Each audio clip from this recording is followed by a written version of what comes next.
பிப்ரவரி மாதத்துலேயே தெரியும் சார் நம்ம 10.25 லட்சம் கோடி கடன தமிழகம் இருக்குன்ட்டு இப்போ புதுசாக வந்து கண்டுபிடிச்ச மாதிரி சொல்கிறாங்க. ஸோ இதெல்லாம் படிக்காமையே நீங்கள் வந்து தேர்தலைக்கு கொடுத்துட்டீங்களா?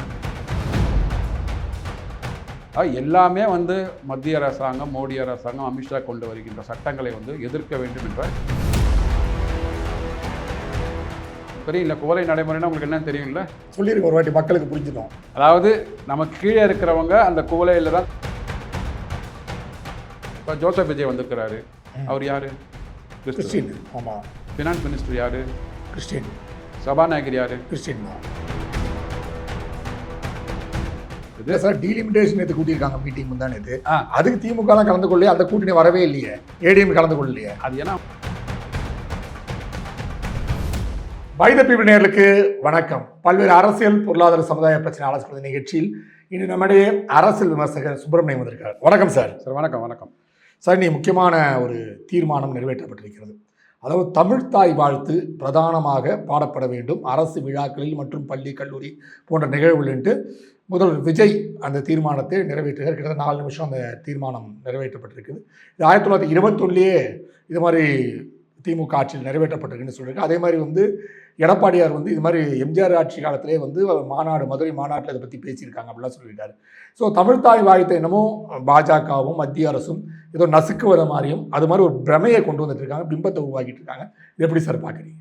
தமிழ்த்தாய் வாழ்த்து பாடுறதை வந்து யாருமே வந்து மறுப்பு தெரிவிக்கலை. எல்லாரும் வந்து மனதார ஏற்றுக்கொள்வார்கள். ஆனால் தமிழ்த்தாய் வாழ்த்து இன்றைக்கி எல்லாருக்கும் ஆரம்பத்துலேருந்து முதல்ல வரைக்கும் பாட தெரியுமா? நீங்கள் 4 லைன் காணும். 4 லைன் காணும். 4 லைன். அதாவது 1970 அதுதான் கேட்குறேன். இன்றைக்கி தீர்மானம் நிறைவேற்றினாங்கல்ல சுந்தரம் பிள்ளை அவர்கள், அவர் ஏற்றிய அந்த பாடல் வரிகள் ஃபுல்லாக பாடணும்னு தீர்மானம் போட்டாங்களே. இல்லை இவங்களுக்கு என்ன தோணித்தோ, இல்லை 1970களில் எதை வெட்டினாங்களோ அந்த வெட்டிய பகுதிகளோடு இருக்கிற இது மட்டும்தான் பாடணும்னு நிறைவேற்றிருக்காங்க. தீர்மானம் நிறைவேற்ற தெரியல. எந்த பகுதிகளை வந்து வெட்டினாங்கன்னு பார்ப்போம். பல்லுயிரும் பல உலகும் படைத்தலைத்து துடைக்கினும் ஓர் பரம்பொருள் ஓர் எல்லையறு பரம்பொருள் முன் இருந்தபடி இருப்பது போல். அதுக்கப்புறம் கன்னடமும் கலிதெலுங்கும் கவின் மலையாளமும் துளுவும் உதரத்து உதித்தெழுந்து ஒன்றுபல ஆயிடினும் ஆரியம் போல். ஆரியம் இது வார்த்தை. ஆனால் ஜோசப் விஜய் வந்து பாராட்டுறோம். 90 பக்க அரைச்சி இது தேர்தல் அறிக்கை கொடுத்தாருங்க. நான் எத்தனை தேர்தல் வாக்குறுதிகள் கொடுத்துருக்கான்னு கண்டுபிடிக்க போனால் கஷ்டமாக இருந்தது. ஏன்னா ஒவ்வொரு இதெல்லாம் ஸ்டாலின் அவர்கள் கற்றுக்கணும். ஸ்டாலின், எடப்பாடி பழனிசாமி எல்லாம் அவங்களாம் கற்றுக்கணும். ஒருவேளை இந்த ஆரியம் ஒழிந்து அப்படின்னு சொன்னால ஒருவேளை பிராமணர்கள் மனது வந்து புண்படும் இருந்ததுக்காக கருணாநிதி அந்த வார்த்தை வேண்டாம்னு சொல்லி நினச்சிருக்கலாம் இல்லையா சார்? இங்கே வந்து வேற்றுமையில் ஒற்றுமை தான் வந்து நம்ம ஜனநாயகத்தோட வேர். அதில் வந்து யாருமே வந்து பிராமணத்தை எதிர்த்தோ இல்லை பிராமணத்தை ஆதரித்தோலாம் இல்லை. இனிமேல் இந்த அரசாங்கத்தினால வாக்குறுதிகள் நிறைவேற்ற முடியாது. 90,000 கோடி பற்றாக்குறை ஏன் வந்தது அப்படின்னா வருமானத்தை உயர்த்தி காட்டியும் செலவினங்களை குறைத்து காட்டியும் அவங்க வந்து பட்ஜெட் ப்ரிப்பேர் பண்ணிட்டாங்க. ஸோ 48 90,000 கோடி வருது. அதனால் வந்து எங்களால் வாக்குறுதி நிறைவேற்ற முடியுமா தெரியலன்னு சொல்லிட்டு முதலே டிஸ்க்ளைமர். ஒரு 40-50 வருடங்களாக ஈவேரா அவர்கள் பிறந்ததுலேருந்து அவர் தான் ஜாதியை ஒழுக்க இல்லை வந்து ரிசர்வேஷனை கொண்டு வந்ததே அவங்க தானே சொன்னாங்கல்ல. இப்போ ஸ்டில் ஏன் வந்து குக்கிராமங்கள்லாம் போங்களேன், நீங்கள் வந்து பிராமணத்தை விட்டுடுங்க. நீங்கள் மற்ற சமூகத்தில் குவளை இது இருக்கு இல்லையா, உங்களுக்கு நடைமுறை இருக்கா தெரியல. குவளை நடைமுறைன்னா உங்களுக்கு என்ன தெரியும்ல? சொல்லியிருக்க ஒரு வாட்டி மக்களுக்கு புரிஞ்சிடும். அதாவது நமக்கு கீழே இருக்கிறவங்க அந்த குவளையில் தான் தண்ணி குடிக்கணும். இரட்டை கோப்பை முறை அது இருக்கா இல்லையா? இன்னைக்கு சிட்டிலே இருக்கேன். நீங்க வந்து கிளாஸ்ல ஒரு வாட்டி கொடுக்குறாங்க, பேப்பர்ல கொடுக்குறாங்க. ஆமா, அரசு கட்சிகள் அவங்க மீட்டிங்லேயே ஒருத்தருக்கு பிளாஸ்டிக் சேரு, ஒருத்தருக்கு இந்த மாதிரியான கட்டை சேர் இருக்கா இல்லையா? ஆமா, எவ்வளோ பார்த்துருக்கோம் நம்ம. ஸோ அதனால் நீங்கள் வந்து அரசியலுக்காக சட்டமன்ற, அதாவது இது வந்து என்னென்னா இன்னைக்கு எதுக்காக இன்னைக்கு தனி தீர்மானம் கொண்டு வந்திருக்கிறாங்க அப்படின்னு என்னோட கருத்து. காவேரியில் எல்லா கட்சிகளும் தனித்து நிற்கிறாங்க. எல்லா கட்சிகள்னால் விஜயோட இருக்கிற ஒரு கூட்டணி கட்சிகள், ஸ்டாலினோட இருக்கிற ஒரு கூட்டணி கட்சிகள் தனியாக இருக்கிறாங்க. ஸ்டாலினும் கூட்டணி கட்சிகளுக்கான தெரியல எனக்கு கட்சி தேமுதிக தவிர யாரும் அங்கே. சரிங்களா? காவேரி பிரச்சனையில் அப்படி இருக்குது. இப்போ டீலிமிட்டேஷன் வரும். டீலிமிட்டேஷனில் எந்த பக்கம் எடுக்க போகிறாங்க? இவர் என்ன சொல்கிறாருன்னா இதில் வந்து அனைத்து கட்சி கூட்டம் கூட்டினாரு, ஏன் வந்து அது திமுக அதிமுக அவங்கெல்லாம் வரல அப்படின்றாங்க. நான் என்ன கேட்குறேன், டீலிமிட்டேஷனுக்கு கூட்டியிருக்காங்க இவங்க கட்டணி கட்சிகள் மட்டுமே போயிருக்கிறாங்க. கிருஷ்ணசாமி, டாக்டர் கே கிருஷ்ணசாமி அனைத்து கட்சி கூட்டம் கூட்டினார். ஆமாம். இவங்க போனாங்களா அங்கே? போல. டீலிமிட்டேஷனுக்கு ஏன் அனைத்து கட்சிகளும் வரலன்னு கேள்வி கேட்குற தாவேக அரசாங்கம் ஏன் வந்து அனைத்து கட்சி கூட்டம் வந்து இவர் கூட்டினாரு, அந்த கூட்டத்துக்கு இவங்க போல? அனைத்து கட்சி கூட்டம்ன்றது யாராவது ஒரு கட்சி தலைவர் எடுக்கிற முன்னெடுப்பு. அதில் வந்து நீங்கள் வந்து அந்த கட்சிக்கு ரெப்ரசன்டேஷன் இருக்குது. அதெல்லாம் சட்டமன்றத்தில் பார்த்துக்கோங்க, பாராளுமன்றத்தில் பார்த்துக்கோங்க.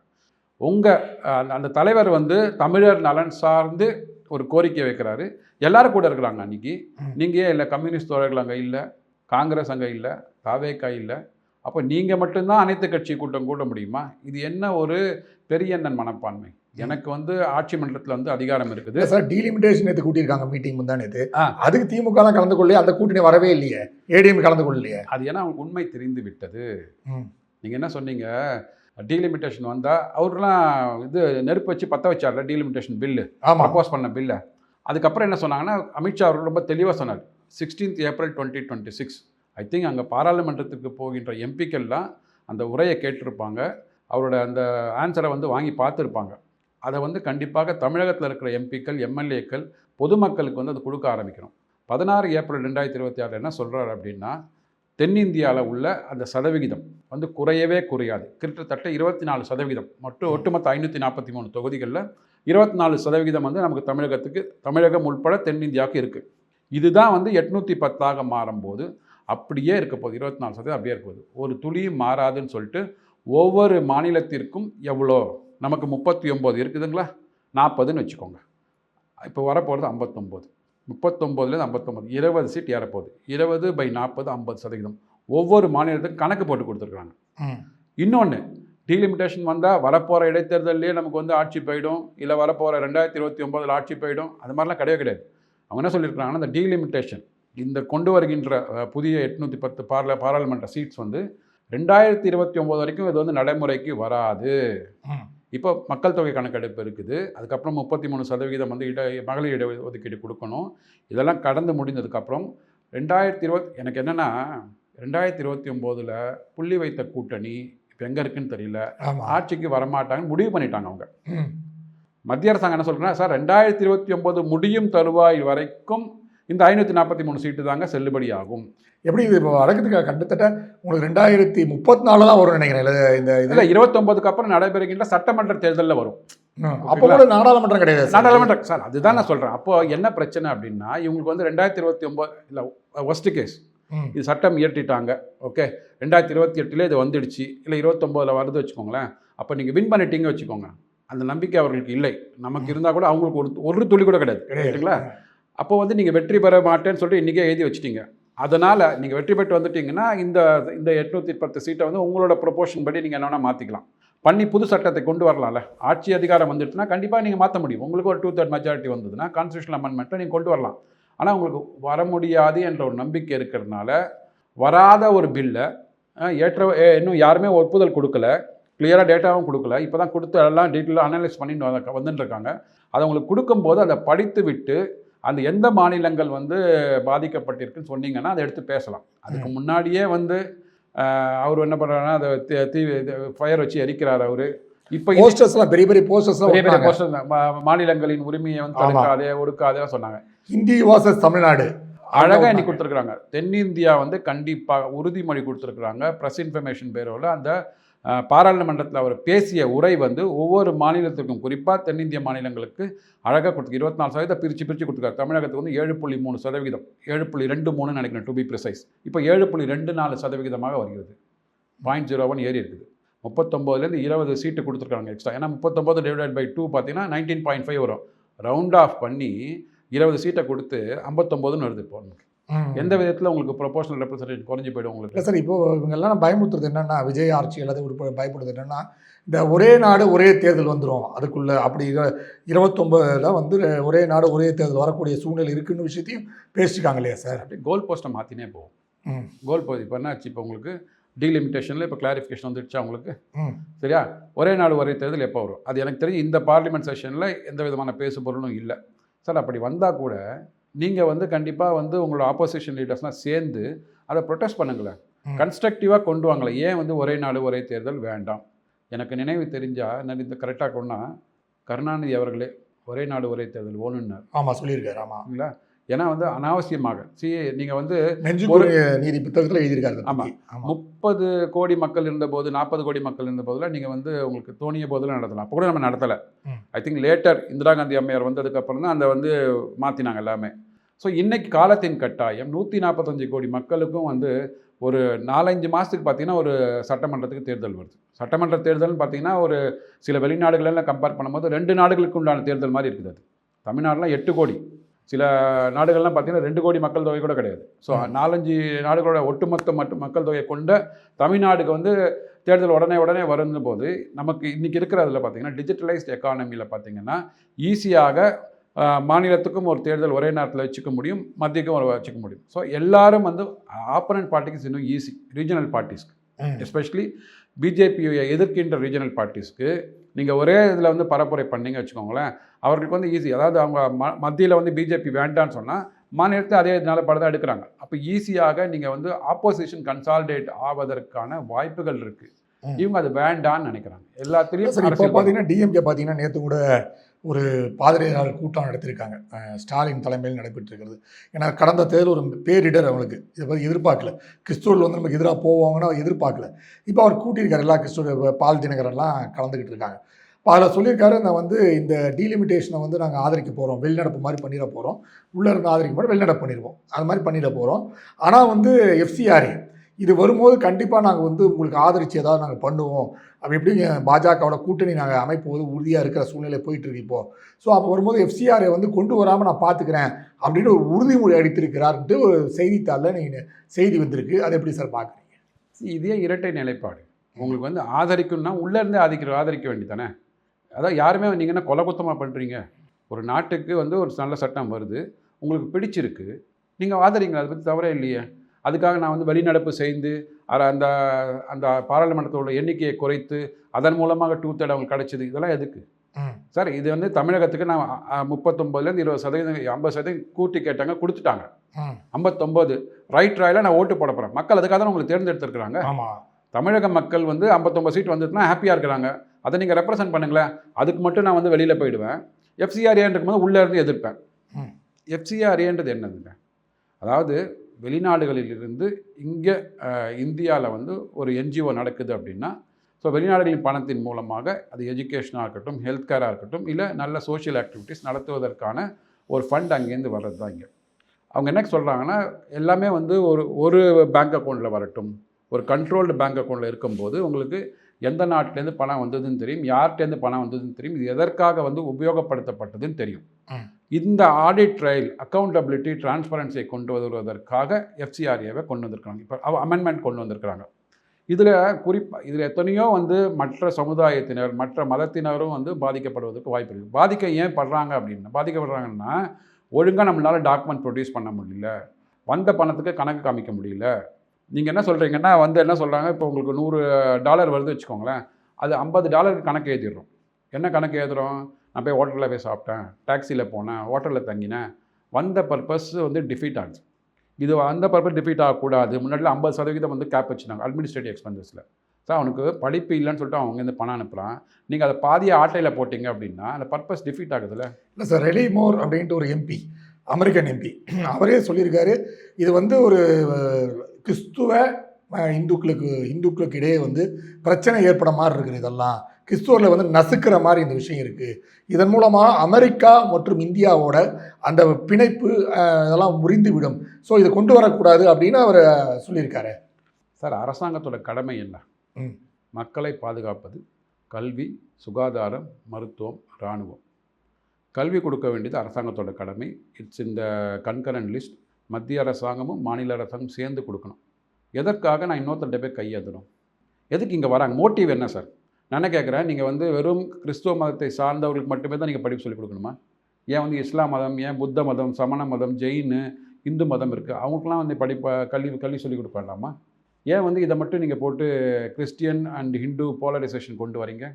அமெரிக்காவில் உள்ள ஒரு மூத்த அமைச்சர் சொல்லியிருக்கிறாரு, இது மாதிரி என்ஜிஓக்களுக்கு நம்ம பணம் கொடுக்க வேண்டாம், அரசாங்கம் டு அரசாங்கமே பணம் கொடுக்கட்டும். ஸோ தான் உங்களுக்கு வந்து கண்ட்ரோல் அவங்க பிரித்து கொடுக்கட்டும். அரசாங்கத்துக்கு தெரியும்ல சார். அதாவது எதுக்கு வந்து ஒரு தனி நிறுவனம் கொடுக்கணும்?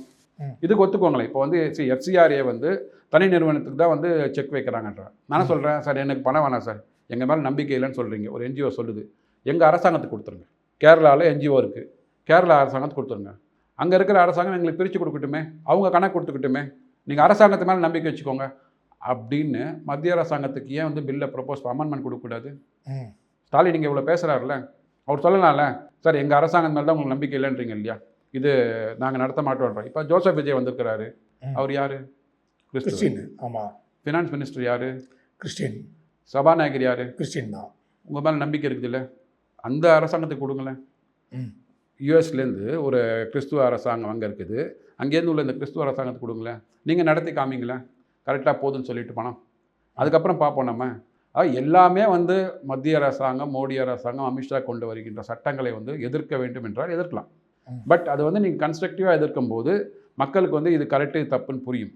அதற்கு ஏற்ற மாதிரி வந்து கண்டிப்பாக அங்கே பில் பாஸ் ஆகும். ஸோ இது வந்து நீங்கள் இன்றைக்கி வந்து பேசு பொருளாக இருக்கின்ற மற்ற இதுகளை மடைமாற்றம் செய்வதற்காக இங்கே நிறைய இது காவேரியில் என்ன பண்ணாங்கன்னு தெரியாது. ஓகே, சட்டம் ஒழுங்கு என்ன ஆகிட்டு இருக்குது, நிதி நிலைமை தமிழகத்தில் படு பாதாளத்தில் போயின்னு இருக்கு. அதாவது இப்போ தான் வந்து கண்டுபிடிச்ச மாதிரி சொல்கிறாங்க. வருஷம் பட்ஜெட் போடுறாங்க. அந்த பட்ஜெட் டாக்குமெண்ட்டை படித்தா கூட போகிறோம். ஏன்னா இங்கேருந்து போன பாதி எம்எல்ஏக்கள் வந்து அங்கே இருக்கிறாங்க. அவங்க இருக்கும்போது ப்ரெசென்ட் பண்ணது தான். அவங்க வந்து எதிர்கட்சி எம்எல்ஏக்களாக இருக்கும்போது அவங்களுக்கு அந்த பேப்பர் கொடுத்துருப்பாங்க. அப்போ அதை படித்து பார்த்துக்கலாம்ல, அப்போ தெரியும் இல்லை. பிப்ரவரி மாதத்துலேயே தெரியும் சார் நம்ம 10.25 லட்சம் கோடி கடனை தமிழகம் இருக்குன்ட்டு. இப்போ புதுசாக வந்து கண்டுபிடிச்ச மாதிரி சொல்கிறாங்க. ஸோ இதெல்லாம் படிக்காமையே நீங்கள் வந்து தேர்தல் அறிக்கை கொடுத்துட்டீங்களா? ஆனால் ஜோசப் விஜய் வந்து பாராட்டுறேன். 90 பக்க தேர்தல் அறிக்கை கொடுத்தாருங்க. நான் எத்தனை தேர்தல் வாக்குறுதிகள் கொடுத்துருக்கான்னு கண்டுபிடிக்க போனால் கஷ்டமாக இருந்தது. ஏன்னா ஒவ்வொரு இதெல்லாம் ஸ்டாலின் அவர்கள் கற்றுக்கணும். ஸ்டாலின், எடப்பாடி பழனிசாமி எல்லாம் அவங்களாம் கற்றுக்கணும்.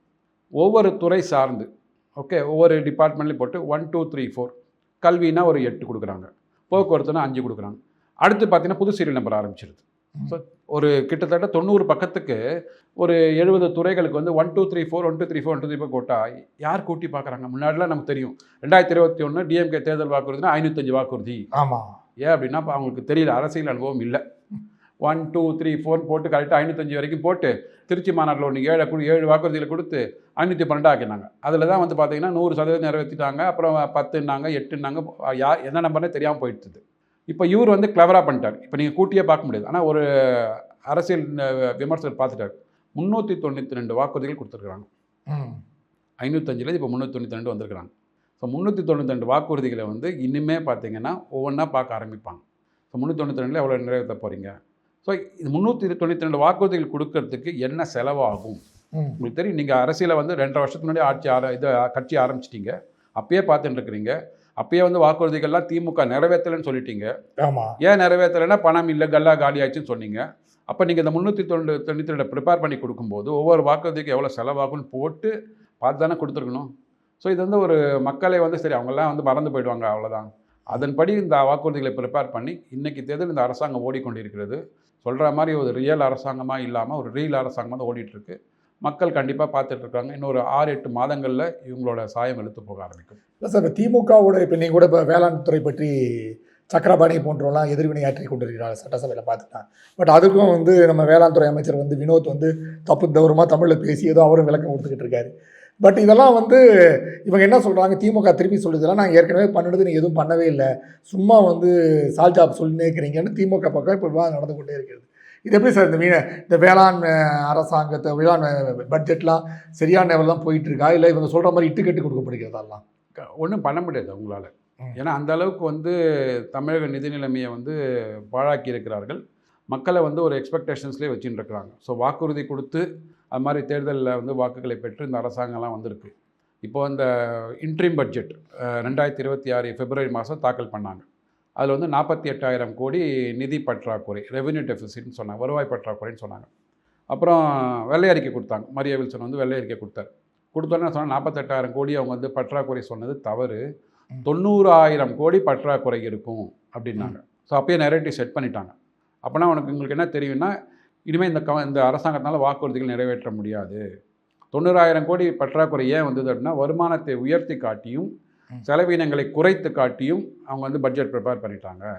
ஸோ 48 90,000 கோடி வருது, அதனால் வந்து எங்களால் வாக்குறுதி நிறைவேற்ற முடியுமா தெரியலன்னு சொல்லிட்டு முதலே டிஸ்க்ளைமர். சரி, நானும் பார்த்தேன் இந்த நிதிநிலை அறிக்கை வரும்போது 90,000 கோடி கிட்ட வரும் போல இருக்குது, இல்லை 1 லட்சம் கோடி தாண்டி போவதற்கான, அதாவது இந்த வருடத்திற்கு உண்டான செலவுகளுக்கு எனக்கு வருவாய் பத்தலை, அதனால் 90,000 கோடி எக்ஸ்ட்ரா கடன் வாங்க போகிறேன் அப்படின்ற புரிதல் தான் வெள்ளை அறிக்கையில் இருந்தது. இப்போ பார்க்கும்போது பார்த்தீங்கன்னா வெறும் 55,000 கோடி நிதி பற்றாக்குறை, வருவாய் பற்றாக்குறைன்றாங்க. அப்போ யாரை ஏமாத்துறீங்க நீங்கள்? 48,000 கோடி இருந்தது, 55,000. 48 நம்ம தப்புன்னு சொல்கிறோம், பரவாயில்ல. ஆனால் அந்த 55,000 மட்டும் உயர்த்திட்டு ஒரு ஜூன் 16ஆம் தேதி தான் வந்து இவங்க ஆகஸ்ட் 5 இந்த நிதிநிலை அறிக்கை கொடுத்தாங்க. கிட்டத்தட்ட ஒரு 45 நாட்களுக்கு முன்னாடி தான் இந்த வெள்ளை அறிக்கை கொடுத்துருக்குறாங்க. இதை தயாரிக்க கொடுக்குற அந்த எல்லாமே பார்த்திங்கன்னா அரசு துறை செயலாளர்கள் தான், அங்கே டிபார்ட்மெண்ட் ஃபினான்ஸ் செக்ரட்டரிஸ் தான் இருப்பாங்க. எப்படி வந்து ஒரு 45 நாளில் ஒரு டேட்டா அப்படியே மாற முடியும்? ஸோ நீங்கள் என்ன நெரேட்டிவ் செட் பண்ணணும்னு ட்ரை பண்ணுறீங்களோ அதை செட் பண்ணுறீங்க. இது யாராவது கேள்வி கேட்டிருக்காங்களா? இன்னொன்று என்ன சொன்னாங்கன்னா, இந்த போன அரசாங்கத்தில் வந்து நிதி ஆதாரங்கள் இல்லாமையே நிறைய வந்து இது கொடுத்தாங்க, ஸ்கீம்ஸ்லாம் அனௌன்ஸ் பண்ணாங்க. இந்த மகளிர் உரிமை தொகையாக இருக்கட்டும், தமிழ் புதல்வனாக இருக்கட்டும், புதுமை பெண்ணாக இருக்கட்டும், இதுக்கெல்லாம் 25,000 கோடியை வந்து அலோகேட் பண்ணாங்க. ரெவென்யூ இன்க்ரீஸ் ஆகலைன்றாங்க. இப்போ இவங்க அறிவித்திருக்கிற திட்டத்திற்கு அந்த விவசாய கடன் தள்ளுபடிக்கு 6,000 கோடி, அப்புறம் அந்த EB 200 யூனிட் உயர்த்திருக்கிறாங்க இல்லையா, அதுக்கு 1,500 கோடி, 7,500 கோடி. இது வந்து இங்கே எங்கேருந்து வாங்கி கொடுத்துருக்குறாங்க? நிதி ஆதாரங்கள் இன்க்ரீஸ் பண்ணி கொடுத்துருக்குறாங்க. 48லேருந்து 55 உயர்ந்தது 7,000 கோடி, விச் மீன்ஸ் கடன் அதிகமாக வாங்குறாங்க. இந்த கடனை வாங்கி மக்கள்கிட்ட கொடுக்குறாங்க. கடனை வாங்கி மக்கள்கிட்ட நலத்திட்டங்களை கொடுப்பதற்கு நீங்கள் எதிர்க்கு. நீங்கள் வந்து ஐவர் குழு வேறு போட்டிருக்கிறீங்க. இந்த ஐவர் குழு என்ன மான்டெக் சிங் அலுவால் என்ன பண்ண போகிறாங்கன்னு தெரியல. ஏற்கனவே ஐவர் குழு ரகுராமராஜன் தலைமையில் போட்டாங்க. அது என்னாச்சுன்னு தெரியல. என்னாச்சுன்னு தெரியல. கடைசி வரை மர்மமாக இருந்துச்சு. மர்மமாக இருக்குது. அவர் மாட்டு வெளிநாடுக்கு போயிட்டார், அவ்வளோதான். ஸோ நீங்கள் வந்து 5 வருஷத்துக்கு ஒரு தடவை குழு போடுறீங்க, 5 வருஷத்துக்கு ஒரு தடவை கடனாக வாங்குறீங்க. இப்போ 10 லட்சம் கோடின்றோம், 31 முடியும் போது 20 லட்சம் கோடி கடனாக வந்துடும். அதனால் வந்து கடன்களை மட்டுமே மக்கள் தலையில் சுமத்திட்டு நீங்கள் வந்து அரசியல் மட்டுமே நடத்தி கொண்டிருக்கிற தவிர ஆட்சியை நடத்தவில்லை என்பதுதான் நம்மளோட குற்றச்சாட்டு. உங்கள் நேரத்தை ஒதுக்கி பேட்டி எழுதி மிக்க மகிழ்ச்சி. நன்றி சார். நன்றி நன்றி நன்றி. நேரில் மீண்டும் அடுத்த நிகழ்ச்சியில் சந்திப்போம். அதுவரை நன்றி, வணக்கம்.